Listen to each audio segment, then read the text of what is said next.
പരമ്പരാഗത ശക്തി കേന്ദ്രമായ ചങ്ങനാശ്ശേരി തിരിച്ചുപിടിക്കാനുള്ള ശ്രമത്തിലാണ് UDF സ്ഥാനാർത്ഥി വിനു ജോബ്. CF തോമസിനു വേണ്ടി മണ്ഡലം തിരിച്ചുപിടിക്കുമെന്നാണ് വിനു ജോബിന്റെ പ്രഖ്യാപനം. സിറ്റിംഗ് MLA തോൽപ്പിക്കുക എന്നത് ദുഷ്കരമായ കാര്യമല്ല. ഇടത് ശക്തി കേന്ദ്രമായ തൃക്കൊടിത്താനം ജില്ലാ ഡിവിഷൻ തിരിച്ചുപിടിച്ചതാണ് ആത്മവിശ്വാസമെന്നും വിനു ജോബ് ന്യൂസ് 18 പറഞ്ഞു.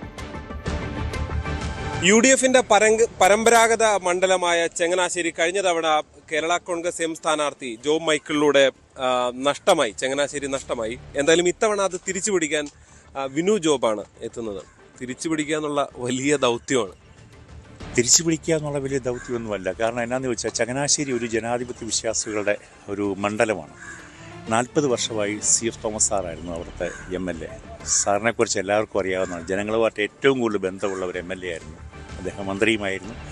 ആ കഴിഞ്ഞ വർഷം നഷ്ടപ്പെട്ടു പോയ ആ സീറ്റ് തിരിച്ചു പിടിച്ച് CF തോമസ് സാറിൻ്റെ പേരിലുണ്ടായിരുന്ന ആ സീറ്റ് തീർച്ചയായിട്ടും ഇത്തവണ ഐക്യ ജനാധിപത്യ മുന്നണി ഒറ്റക്കെട്ടാട്ടി നിന്നുകൊണ്ട് തന്നെ ആ സീറ്റ് പിടിക്കും എന്നുള്ളതാണ് എൻ്റെ ശുഭാപ്തി വിശ്വാസം. അതിനുള്ള രാഷ്ട്രീയ സാഹചര്യങ്ങളുമുണ്ട്.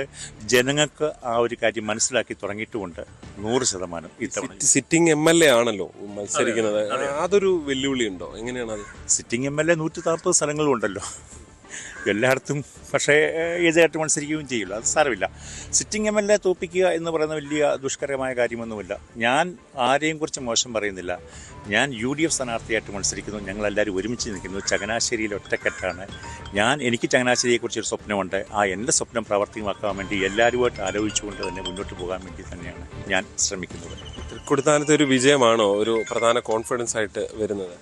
തൃക്കൊടിത്താനത്തെ വിജയം എനിക്കൊരു നല്ല കോൺഫിഡൻസ് ഉണ്ടാക്കി തീർച്ചയായിട്ടും. കാരണം അത് പറയാൻ ഒരു രാഷ്ട്രീയ സാഹചര്യമുണ്ട്. തൃക്കൊടിത്താനം എന്ന് പറയുന്ന സ്ഥലത്ത് 25 വർഷമായിട്ട് ഇടതുപക്ഷം ഭരിച്ചുകൊണ്ടിരുന്ന ഒരു സ്ഥലമാണ്. പഞ്ചായത്തും ജില്ലാ പഞ്ചായത്തും. അവിടെ 8000 വോട്ടിന് പിന്നിൽ നിന്ന UDF പിന്നിൽ നിന്ന അവിടെയാണ് ഞാൻ മത്സരിച്ച് ജയിച്ചത്. അതിനൊരു അഹങ്കാരമായിട്ടൊന്നും പറയുകയില്ല.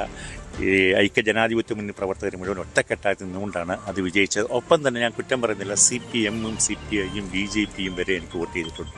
മറ്റു പല രാഷ്ട്രീയ കക്ഷികളും എനിക്ക് വോട്ട് ചെയ്തിട്ടുണ്ട്. കാരണം വിനു ജോബിന് അങ്ങനെ വോട്ട് ചെയ്യാൻ എല്ലാവരും ഞാൻ തീർച്ചയായിട്ടും എൻ്റെ ഇടപെടൽ അങ്ങനെ തന്നെയാണ്. ഒരു ഐക്യ ജനാധിപത്യ മുന്നണി മാത്രമല്ല, ഞാൻ ജയിച്ചു കഴിഞ്ഞ ഒരു ജനപ്രതിനിധിയാണ്. ആർക്കു വേണ്ടിയും എല്ലാവർക്കും ജനങ്ങളുടെ പ്രതിനിധിയായിട്ട് മാത്രമേ ഞാൻ കാണുകയുള്ളൂ. എന്തുകൊണ്ട് ജോബ് മൈക്കിളിന് ആളുകൾ വോട്ട് ചെയ്യരുത് എന്ന് തീരുമാനിക്കാൻ സാധ്യത എന്താ? വികസനമാണോ? എന്താണ് അതിൻ്റെ ഒരു റീസൺ? എന്താണ്? പൊളിറ്റിക്കലാണോ? എന്താണ് ജോബ് മൈക്കിളിൻ്റെ വോട്ട്? എന്തുകൊണ്ട് ആളുകൾ ഇപ്പം ജോബ് മൈക്കിൾ സ്വാഭാവികമായിട്ട് വോട്ട് തേടുന്നു. എന്തുകൊണ്ട് ആളുകൾ അദ്ദേഹത്തിന് വോട്ട് ചെയ്യാൻ പാടില്ല എന്നാണ് അതായത് താങ്കൾക്ക് എന്തുകൊണ്ട് വോട്ട് ചെയ്യണം എന്നുള്ളതാണ് അതിൻ്റെ ഒരു നേരിട്ടുള്ള ചോദ്യം. അദ്ദേഹത്തിൻ്റെ വികസന പ്രവർത്തനങ്ങളാണോ അല്ല അത് ചെയ്തില്ല എന്നുള്ളതാണോ? എന്താണ് അവിടെ സംഭവിക്കുന്നത്? അല്ല, ജോബ് മൈക്കിൾ തീർച്ചയായിട്ടും ഒരു MLA നിലയിൽ നമ്മൾ ഓരോരുത്തർക്കും ചെയ്യേണ്ട കാര്യങ്ങൾ ചെയ്യണമല്ലോ. നമ്മൾ ജയിച്ചു വന്നു കഴിഞ്ഞാൽ ആ നിയോജക മണ്ഡലത്തിലെ ഉത്തരവാദിത്തങ്ങൾ പലതുമുണ്ട്. അതിനെ എങ്ങനെയാണ് ചെയ്തിരിക്കുന്നത്, എന്താണ് ചെയ്തിരിക്കേണ്ടത്, ആവശ്യമുള്ള കാര്യം. പരാജയമാണ് അദ്ദേഹം. ഞാൻ ഒരിക്കലും ഒരു MLA പരാജയമെന്ന് പറയില്ല. അങ്ങനെ പറയുന്നത് ശരിയല്ല. ഞാനിപ്പോൾ എന്നെപ്പറ്റി ഞാൻ പറയുന്നു. ഐക്യ ജനാധിപത്യ മുന്നണി സ്ഥാനാർത്ഥിയായിട്ട് മത്സരിക്കുന്നു. ഞാൻ ഐക്യ ജനാധിപത്യ മുന്നണിക്ക് ഒരു കാഴ്ചപ്പാടുണ്ട്. ചങ്ങനാശ്ശേരിയെ പറ്റി ഒരു കാഴ്ചപ്പാടുണ്ട്. നല്ലൊരു മാസ്റ്റർ പ്ലാൻ ചങ്ങനാശ്ശേരിയെ പറ്റി ഞങ്ങൾ ഉണ്ടാക്കിയെടുത്തിട്ടുണ്ട്. ആ മാസ്റ്റർ പ്ലാൻ നടപ്പിലാക്കുക എന്നുള്ളൊരു കടമയാണ് എനിക്കുള്ളത്. ഈ NSS, ക്രൈസ്തവ സഭകൾ, ഇതിൻ്റെയൊക്കെ പ്രധാനപ്പെട്ട ഒരു കേന്ദ്രം കൂടിയാണ്. അവരുടെയൊക്കെ ഒരു പിന്തുണ എത്ര കിട്ടും? ആനന്ദാശ്രമം കേരളത്തിലെ ആദ്യത്തെ SNDP സ്ഥാപനം തുടങ്ങി. ഓക്കെ, അവരുടെ ഒരു പിന്തുണ എത്രത്തോളം താങ്കൾക്ക് ലഭിക്കുമെന്നാണ് പ്രതീക്ഷിക്കുന്നത്? എനിക്ക് വലിയ പ്രതീക്ഷ അവരുടെയൊക്കെ പിന്തുണ. തീർച്ചയായിട്ടും. എത്ര ഭൂരിപക്ഷം കിട്ടും ചങ്ങനാശ്ശേരി? ഞാൻ ഭൂരിപക്ഷം എന്താണെങ്കിലും ജയിക്കും എന്നെനിക്ക് ശുഭാപ്തി വിശ്വാസമാണ്. യാതൊരു സംശയവുമില്ല. എന്തായാലും വിനു ജോബ് ജയിച്ചാൽ അതൊരു പുതിയ ചരിത്രമാകും. കാരണം ചങ്ങനാശ്ശേരി പതിറ്റാണ്ടുകൾ കൈവെള്ളയിലിരുന്ന സ്ഥലമാണ് UDFനെ സംബന്ധിച്ച്. അത് പക്ഷേ ജോബ് മൈക്കിളിലൂടെ നഷ്ടമായിരുന്നു കഴിഞ്ഞ തെരഞ്ഞെടുപ്പിൽ. ഇത്തവണ തിരിച്ചു പിടിക്കുമോ എന്ന പ്രധാനപ്പെട്ട ചോദ്യം കേരള കോൺഗ്രസുകൾ നേരിട്ട് ഏറ്റുമുട്ടുന്ന മറ്റൊരു മണ്ഡലത്തിൽ ഒരു ബലപരീക്ഷണം കൂടിയായി ചങ്ങനാശ്ശേരി മാറും. കോട്ടയത്ത് നിന്ന് G. ശ്രീജിത്ത്, ന്യൂസ് 18.